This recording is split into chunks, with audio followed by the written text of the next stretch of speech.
Hey guys, we're back. Hey, listen, this is part two of an example that I'm showing on how I created a startup from scratch with no money. So, if you haven't watched the video on how I created an e-commerce business with no money, go back and watch that. Because I noticed whenever I share an example, a specific example, most times people say, well, that won't apply to this kind of business. So, in this case, we talked about a B2C e-commerce business, and you might be asking yourself like, hey, I see how that works for B2B e-commerce, but how could that possibly work for an enterprise SaaS business, for example? Well, I anticipated your question, and now I have an example of how I created an enterprise SaaS business with no money. So let's get into it. Really quick, the business was called Legit Lead, and this screen here is the output of the problem validation experiments that we ran talking to customers trying to understand their problem. And I won't go through all the details here, but there are four really significant problems that these companies were experiencing. And the first customer that we had for this was a company called DeVry University that you might be familiar with. So they're a pretty big company in the for-profit education market. They had all kinds of problems where their customer acquisition cost was increasing. And so it turns out that that was caused by four different things. Lead fraud. They were buying leads mostly from affiliates and other third parties that were just fraudulent leads. They weren't actually people who were signing up. They had low propensity leads, meaning people were signing up legitimately, but they really weren't that serious. Ended up, causing a lot of inefficiency in the process. They had unknown or insufficient data, so sometimes they didn't know exactly where the leads came from. They were buying and getting leads from affiliate aggregators, and so like the actual website where the person signed up was unknown to DeVry in a lot of cases, and the publishers were reluctant, or the lead aggregators, I should say, were reluctant to release that information because they didn't want to be cut out of the deal, so to speak. They didn't want DeVry to go directly to the website. And then, of course, they had insufficient, what I call insufficient analytical infrastructure. So in other words, the companies that were developing these leads were doing Google paid ads and other real-time bidding mechanisms to generate the leads. And then DeVry was manually evaluating lead ROI, or return on investment, using a spreadsheet once every 3 months. So there was a mismatch between how the leads were being generated and the media buying that was causing that and the analysis. So those were totally out of sync. Anyway, so that's just some context. And so we proposed to build a SaaS business that would score the leads as they came in and would tell DeVry whether they should purchase them or not. And so essentially it was a predictive analytics application that would predict the likelihood that this lead would convert ultimately into an enrolled customer, an enrolled student.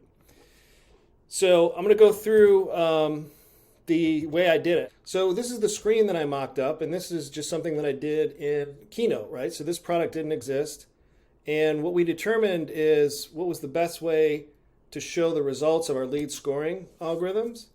And one of the key metrics here was cost per enrollment. So we're showing what that number is in real time, the average cost per lead that we're paying, the enrollment rate, which is the conversion rate from a lead to actually an enrolled student, how much profit per lead, and overall quality.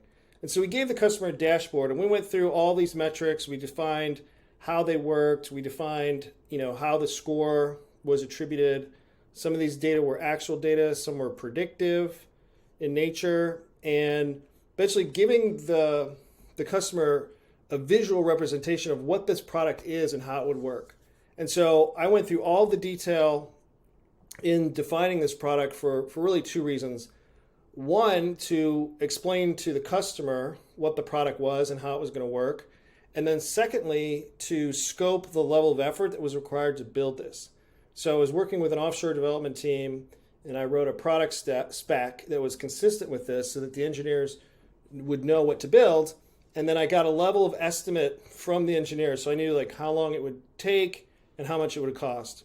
And just generally speaking, it was going to take a couple months and cost about 25 grand.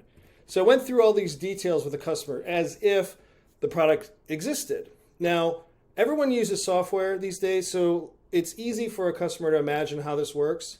And you can use mock-up data, you can use anything that will show an example of what this product will do.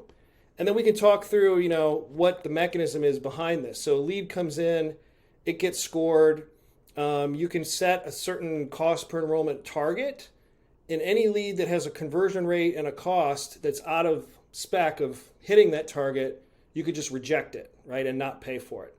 So that's part of the mechanism too, that this filtering mechanism was like throwing out all the garbage leads and the unprofitable leads and just letting the profitable ones through. And so the customer really got that. I mean, they understood the concept. Okay, so I took them through that in detail. And let me shift here because this is a key part. I did more than just show the product. I actually took another step, which is what I created a quantified business case. And this is super important, particularly when you're selling for B2B. Sometimes it's important actually for B2C too, but generally not. Generally, if you're in a cost savings benefit to a consumer, that might make sense. But generally with B2B, you almost always need a quantified business case. And this is an analysis that shows basically what the benefit is to the customer. So it turned out DeVry was spending $100 million a year in marketing expense to generate these leads. I mean, it was a pretty big budget. That was for DeVry University and all of its schools. Their average conversion rate from lead to enrolled student was only 1%. So really inefficient conversion from leads to enrolled students. So one way to think about it is they're, wasting 99% of their marketing expense. They just don't know what 99% they're wasting. Based on the data science analysis we did of their actual file. Now we couldn't get DeVry's actual file, but we could get data from Quinn Street, who was supplying leads to DeVry. So we had I had some friends there that allowed me and my team to analyze their data. And these were the same leads that were being provided to DeVry. And based on what we saw in that data file, we figured we could double the conversion rate from 1% to 2%. And the way we're going to do that, of course, is to eliminate the leads that weren't going to convert. Okay, so the cost per lead, let's say they're spending $35.81, just so you guys know how this equation works. The customer acquisition cost is equivalent to the cost per lead. This is how much DeVry is paying, divided by the conversion rate from lead to enrolled student. So if DeVry is paying $35.81 and 1% of those leads convert, by simple math, the CAC on these enrolled students is $3,581. So that's kind of where they were now. We estimated we could eliminate half of those leads and double the conversion rate. So just with this simple equation, if you double the conversion rate, the CAC is going to be cut in half. So if we doubled to 2%, the CAC would only be $1,790. So they could actually reduce their cost per enrollment by 50%. And if we're able to find enough of these high quality leads that are able to get through, DeVry essentially could reduce their marketing expense by $50 million and have the same number of enrolled students and the same revenue. So wouldn't that be incredible? And DeVry is a public company. So imagine delivering that kind of efficiency across the enterprise is like super compelling. Okay, so this is our set of assumptions. It was based on real data science work that we shared with DeVry. And I said, look, guys, here's the deal. This product doesn't exist, but we're pretty sure it's going to work based on the analysis that we've done. We want you to participate in a pilot so that we can prove that these numbers are correct. And the cost of the pilot is going to be $25,000. And if it works, we have identified an opportunity to save $50 million a year.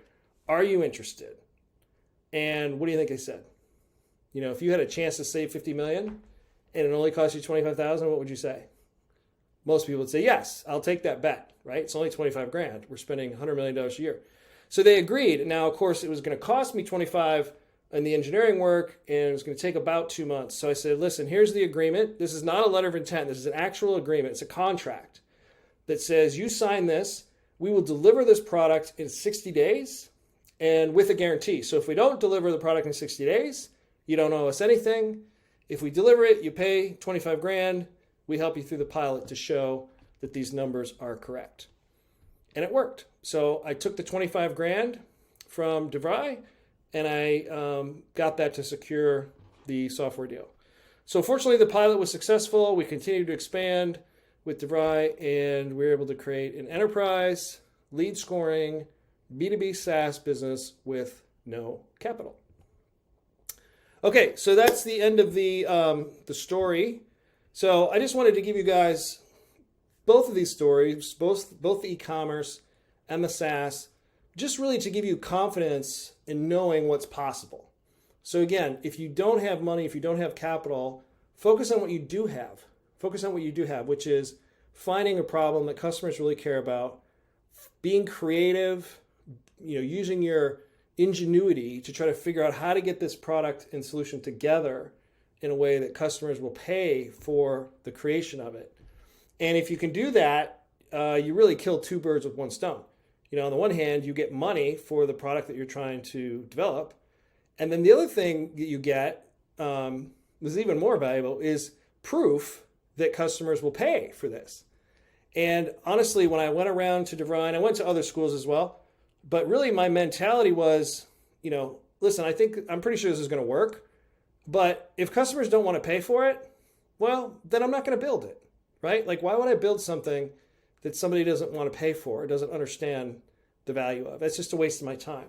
There's too many problems in the world that I could solve, and so I want to choose to solve the problems that customers care about, okay? So hopefully that's helpful. Keep those two examples in the back of your mind when you start thinking about how to validate your problem. All right, thanks for listening. Talk to you next time. Hey, if you found this video to be helpful, I encourage you to check out the Founder Dojo Basic Training course and community.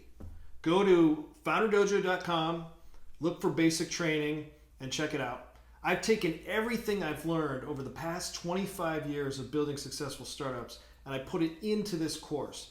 You can learn how to discover unsolved problems, validate those problems with customers, how to build products and solutions that customers are going to love, and how to build a sustainable, scalable, profitable business model. It's everything you need to know about building a startup all in one concise course. And I think it's a must-have for anybody who's thinking of creating a startup business. In addition to the course, we also have a community where we gather regularly over group Zoom calls and do live Q&A and try to support each other in our journey to build successful businesses together. So if you're interested and you're thinking about it, head over to founderdojo.com and check it out.